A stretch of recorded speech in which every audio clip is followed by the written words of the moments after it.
Okay, so this is a very typical electrochemical questions. In this question, right, the question gives the standard potential for two electrochemical reactions.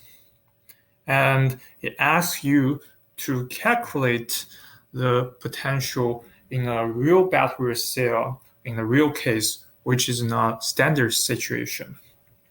In order to do that, you need to know first about two equations. The first equation is about how to calculate the voltage in a battery cell, right? So I will just write down here the voltage in a battery cell very easily, right, is actually equals to the potential in the cathode, right?